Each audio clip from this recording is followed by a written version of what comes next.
এটাই সেই আয়াতের ব্যাখ্যা বলা যায়। আল্লাহ পাক বলেছেন কুল্লু নাফসিন যায়িকাতুল মাউত, প্রত্যেকটা নফস বা আত্মা মৃত্যুর স্বাদ গ্রহণ করবে। ফাইন্নামা তুওয়াফাউনা উজুরাকুম ইয়াওমাল কিয়ামাহ, কিয়ামতের মাঠে তোমাদের পূর্ণ প্রতিদান দেয়া হবে।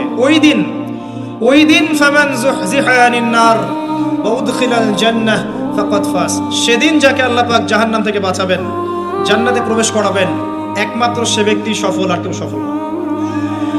এই আয়াতটা হচ্ছে দ্য ডেফিনেশন অফ সাকসেস, যার পিছনে আমরা ছুটছি।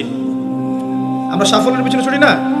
সফল হতে হবে, নিজের পায়ে দাঁড়াতে হবে, টাকা পয়সা করতে হবে, বাড়ি গাড়ি করতে হবে, ব্যাংক ব্যালেন্স করতে হবে, জমি জমা করতে হবে, একটা সুন্দরী গার্লফ্রেন্ড চাই, একটা স্ত্রী চাই, তাই না? আমরা সাফল্যের পিছনে ছুটতে চাই, আর আমাদেরকে বস্তুবাদী দর্শন শেখায় এগুলোই সাফল্যের মানদণ্ড। তা আল্লাহ পাক এখানে বলছেন যাকে জাহান্নাম থেকে বাঁচানো হবে আর জান্নাতে প্রবেশ করানো হবে, এই ব্যক্তি ছাড়া কেউ সফল না।